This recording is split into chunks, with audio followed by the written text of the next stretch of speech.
I'm Marilee Caruso. It's Friday, November 21st. Today, legislators under fire.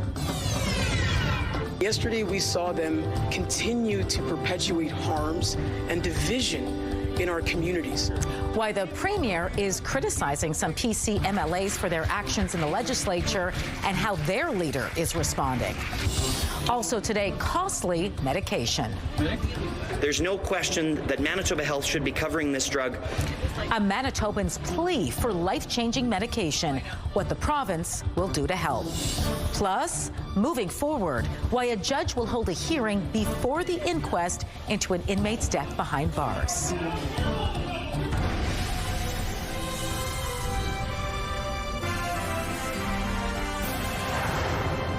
Good afternoon. Thanks for joining us. The leaders of Manitoba's official opposition has come under fire after an incident in the Legislative Assembly on the Transgender Day of Remembrance. Joining me live now to explain what happened is CTV's Taylor Brock. So Taylor, walk us through this. What happened? Well, Marilee, the NDP government says yesterday during a recognition of Transgender Day of Remembrance, PC leader Abhi Khan and members of his party didn't stand up, and that prompted some strong words from the Premier today in the legislature. Let this remain on the record. He's not a leader, he's a bigot. Manitoba. Those comments come one day after Kirkfield Park MLA Logan Oxenham, Manitoba's first openly trans legislature, called on the parties to condemn Alberta's use of the notwithstanding clause around gender-affirming care for trans youth. While the legislative broadcast shows many PC members applauding, several Tories, including Abhi Khan, remain seated. The NDP government called that unacceptable. Yesterday, we saw them continue to perpetuate harms and division in our communities and against specifically the trans and two-spirit community. So that was an unfortunate display of hate and division by the PC leader. Khan responded to the criticism today, saying Oxenham's statement was politically charged. This statement was not solely about Trans Remembrance Day. If it was about just Trans Remembrance Day, if it was about the lives lost and the suffering from the trans and marginalized community, I would have 100% stood up for that. But it wasn't. It was not. It was politically charged and motivated. Khan added his party didn't realize members of the transgender community were in the gallery until after the statement was delivered. Taylor, what about the Premier's comments calling Khan a bigot? Did he have any response to that? He did, Marilee. Khan accused Canoe of using bullying language and says he's concerned there wasn't a point of order brought forward in the House. All right, thanks for this, Taylor. A Manitoba man slowly losing his ability to move his muscles has just days left of treatment before the drug company ends his free coverage. And tonight, the Manitoba PCs want the province to foot the bill for the pricey medication. Step up to the plate and fund Jeremy's treatment. His life and quality of life literally hang in the balance. The province says it persuaded the drug manufacturer to extend free coverage to Jeremy Bray in May on compassionate grounds. But now the treatment is being withdrawn and is expected to cost more than $300,000 annually. The province says it's following Canadian Drug Agency guidelines, which doesn't recommend the drug for Bray's age group due to a lack of clinical tests. We asked Roche Canada to continue providing compassionate coverage for Jeremy. We made very clear that Jeremy is reporting benefits from that medication. Health Minister Yusoma Asagara is calling for the drug manufacturer to work with the CDA on expedited clinical trials. The hope is this will result in new guidelines from the drug agency. An inquest into the death of an inmate at Headingley Correctional Center is moving forward.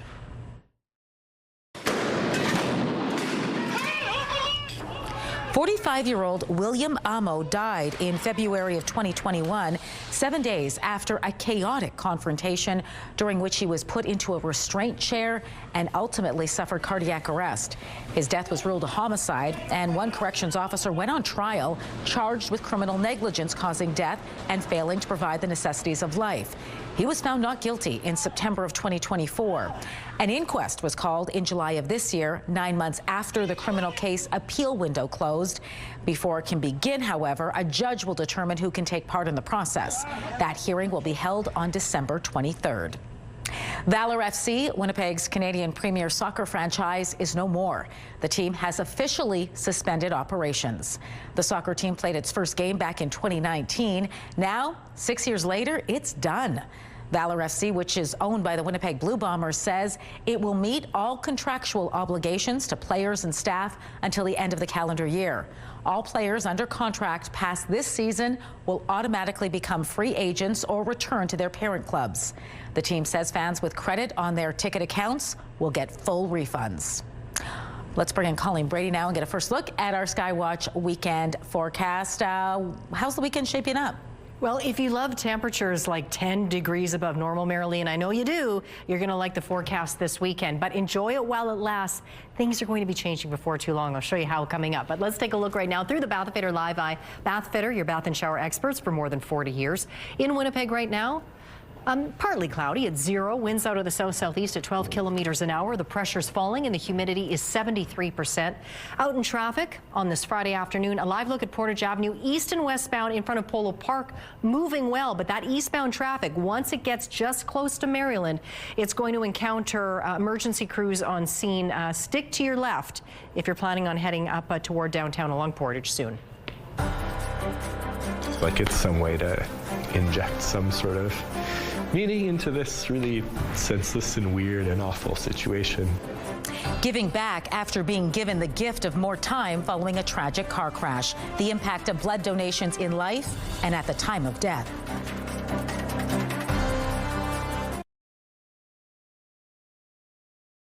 Hello there. U.S. and Canadian shares rose just under 1% today on renewed hopes for a U.S. interest rate cut next month. But America's S&P 500 index dropped 2% this week, and Toronto was down about 0.5% as investors backed away from soaring artificial intelligence stocks and dumped cryptocurrencies. Chip seller Nvidia came out with yet more rosy growth projections, but its shares are still down 6% in the past 5 trading sessions. Here are the closing numbers. The Canadian dollar changed hands at 70.96 US cents, up a fraction. West Texas Intermediate oil was at $58.06 US a barrel, down 94 cents. And Western Canadian Select oil, by our latest fix, was at $46.20, down 33 cents. The TSX Composite finally ended at 30,160.65, up just over 254 points. Those are your business headlines. I'm Andrew Bell of BNN Bloomberg. Market Watch is brought to you by Manitoba Blue Cross. Group health plans for any size business. Other than being born, there's no more intimate moment in a person's life than the moment in which it ends. And thanks to blood donors, Olivia Michalchuk's mother was able to be there for both. The 31-year-old and her longtime partner, Royal Canoe bassist Brendan Berg, were involved in a catastrophic head-on crash on Canada Day. And while the injuries they sustained ultimately claimed their lives, thanks to massive blood transfusions, Olivia made it to the hospital where her family was waiting before she took her last breath. As we wrap up the 3rd week in our Hero in You campaign, we share Olivia's story to highlight the impact blood donations have not only in life, but also at the moment life ends. 2, both hands. Fierce, smart, and straightforward. That's how friends and family of Olivia Michalchuk describe the 31-year-old. She was warm and inviting, but very feisty, and always could be brutally honest at times, but only because she had your best interest at heart. And she was always on your team, always. Record our song. Brendan Berg, on the other hand, was known for being calm, curious, and steady. They were very different people and somehow built this like really beautiful relationship together, and that was a delight to see that happen, but I think they kind of filled in each other's gaps in just the right way. While polar opposites in many ways, there was one thing they shared.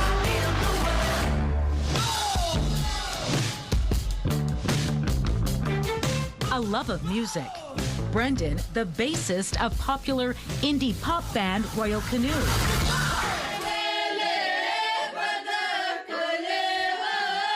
Olivia, a Ukrainian folk singer with Step Collective. Olivia was great at being a fan, per se, in the crowd, and she liked to watch the music. He was having the time of his life on stage, performing. Music may have been the basis of their bond, but in the years that followed, the pair learned they also shared a desire to help others and were gripped by wanderlust.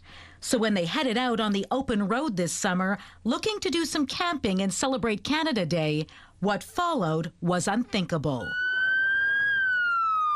3 people are now dead following a collision involving 2 vehicles near Swan River on Canada Day. Brendan and Olivia's vehicle was hit head-on, leaving both with catastrophic injuries. Olivia, who had extensive internal bleeding, was given donor blood as she was rushed from the crash site in western Manitoba to Winnipeg's Health Sciences Centre, where her family was waiting. We got to say our final goodbyes and just be in her presence and be able to just kind of get some closure with the situation we were in. It was definitely a hard situation to deal with. And I mean, without the donations, we wouldn't have had that moment with her. Blood donors extended Olivia's life so her family could be with her in her final moments. A gift which has profoundly helped as they grieve the loss of her life and Brendan's. And a gift they're now committed to giving others. That's okay for you? No. Awesome. Thank you. In the few months since their deaths, family, friends, and bandmates have helped bring in more than 430 donations. Feels like it's some way to inject some sort of meaning into this really senseless and weird and awful situation. It feels important and meaningful to be able to do something to provide someone who could find themselves in that situation, you know, the grace that it provided Olivia and her family. Oh, Gaga, let's go down, won't you come on down? Just as music brought Olivia and Brendan together, the legacy of their love and lives will continue to bring others together, whether it's in their time of need through blood donation or through the music they made. Don't let me cry. Hold me up, look in my eyes. Don't let it die.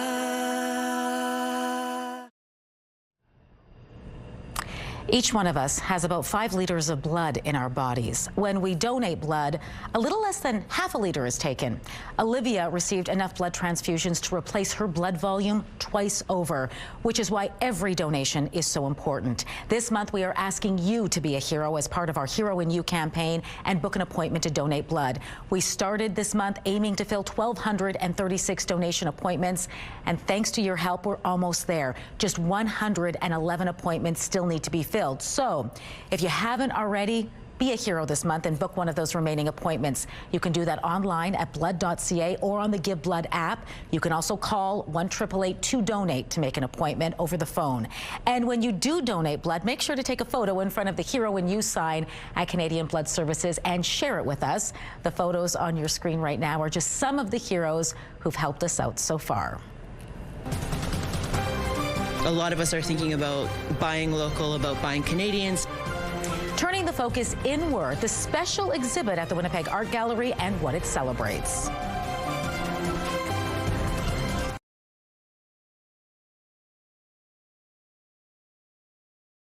We all know just how cold Manitoba winters can be. Imagine not having a winter coat, boots, a toque, or mitts, and stepping out into the cold. That's the reality for many kids. But you can change that. Give the gift of warmth. Donate to Coats for Kids.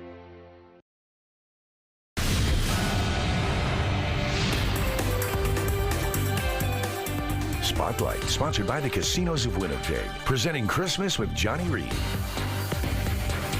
Colleen Brady is back now for Spotlight, and the soul of Latin America is coming back to Winnipeg next month. It is, Marilee, and it's being marked with 3 bands, dancers, and authentic food.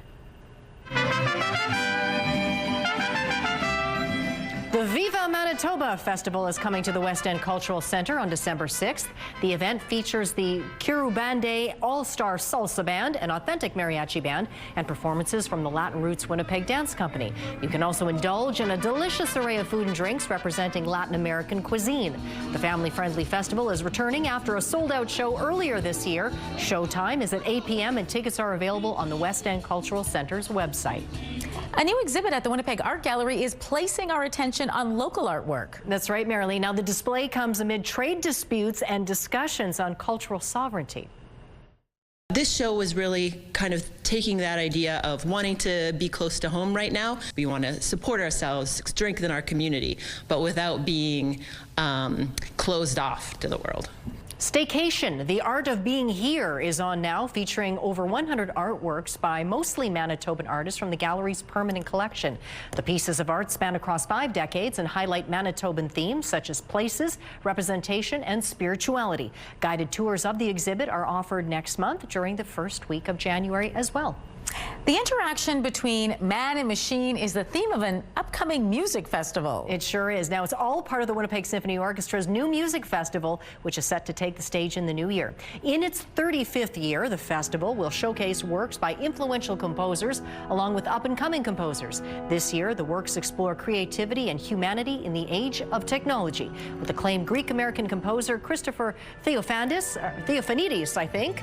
I hope I got that right, joining the festival as a distinguished guest composer. To see the full lineup, head to the Winnipeg Symphony Orchestra's website. The 9-day festival gets underway on January 21st. Interesting. All right, thanks for this, Colleen. You're welcome.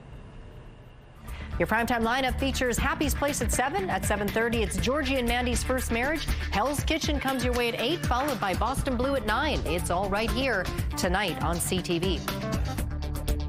The CTV Primetime lineup is brought to you by Strictly Amish, exclusively in Arborg, Manitoba.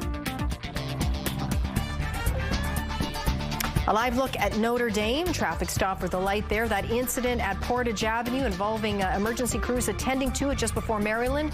Those emergency crews have now cleared the scene. Right now in the city, it's 0. I'll show you your full weekend forecast coming up.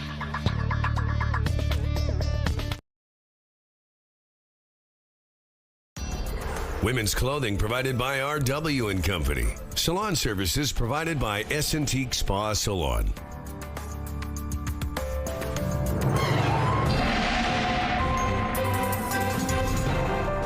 CTV Skywatch weather brought to you by South Beach Casino and Resort. Visit southbeachcasino.ca. Well, after all these mild temperatures that we've become accustomed to lately, it did feel a touch cooler, at least here in Winnipeg today, but still, we got up above freezing, which for this time of year is pretty remarkable considering the normal high for Winnipeg is just -4. What's even more remarkable, the temperatures ahead this weekend. But first, the night ahead. We have some clouds coming in from the west, but otherwise a pretty uneventful night weather-wise. Clearer still further to the east in northwestern Ontario. Now, a warm front will be pushing out of northern Saskatchewan tonight and into Manitoba, bringing along with it not just that warm air, but also another round of light snow that will be sweeping across northern regions overnight and also through parts of the Interlake, central Manitoba. And then at the front end of this tail here, perhaps a little bit of freezing rain in the southeast. This will miss Winnipeg. It should for the most part. Now we'll see cloudy conditions here in the city. And then into Saturday morning, that snow band starts to shift further and further off to the northeast and further into northwestern Ontario. Meanwhile, we'll get the sunshine, soaring temperatures. I'm talking about 10 degrees or so above normal for much of southern Manitoba, including here in Winnipeg. Sunshine up in the northwest as well. Well, a little bit of that snow makes its way on out of the northeast and out over Hudson Bay. Into Sunday morning we go. Most of Manitoba will be in the sunshine. Northwestern Ontario, you will be as well. That will continue all throughout the day. For tonight, for Winnipeg, -1 is our overnight low. For perspective, as I mentioned, -4 is our normal high, so mild to be sure with the overnight lows as well. Most Mostly cloudy, light winds out of the south at 10 kilometers an hour tomorrow, up to 6 degrees, 10 degrees above normal for this time of year for Winnipeg. We may see some cloud in the morning or more of a mix of sun and cloud, but clearing skies into the afternoon as the northwest winds start to pick up, 30 gusting to 50. That's that warm front pushing through, and it will deliver another warm day on Sunday, another day of 6 degrees, so a very nice late November weekend. And you're wondering, where's the snow? Well, it's likely coming next week. Monday during the day cloudy, but it looks likely like we will start to see some snow on Monday night. 3 degrees during the day, -3 that night, and then the snow will continue on Tuesday with the temperature holding steady around -2 during the day. And then we get into Wednesday, mostly cloudy, and you see those temperatures getting back to normal, -6 for a daytime high, a little cooler on Thursday, just as cloudy with a high of -7, and then we start to see those minus double-digit lows, so things will be changing. Our first weather photo is from John, somewhere I believe in Manitoba. I'm not exactly sure where he took that photo, but it's a lovely one nonetheless.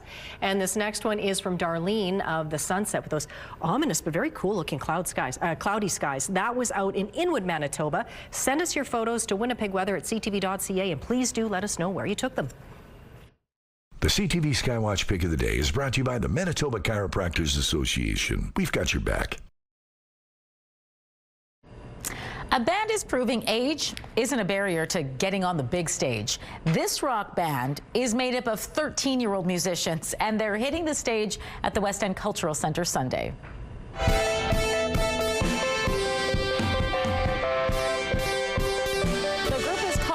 We're only here for the snacks, and it blends electro, indie pop, rock, and jazz with intricate melodies and catchy riffs.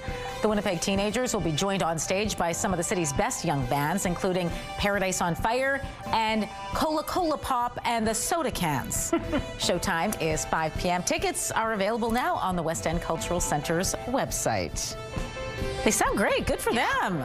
Very scenic surroundings for their video there. Very cool. Yeah. Break a leg this weekend, kids. And if you've got no plans, go check them out. You do Sounds now. like it'd be a good show, yeah. It does. Good job. All right, that does it for us this hour. Don't go far, though. We're back at 6 with much more local news. Hope to see you then.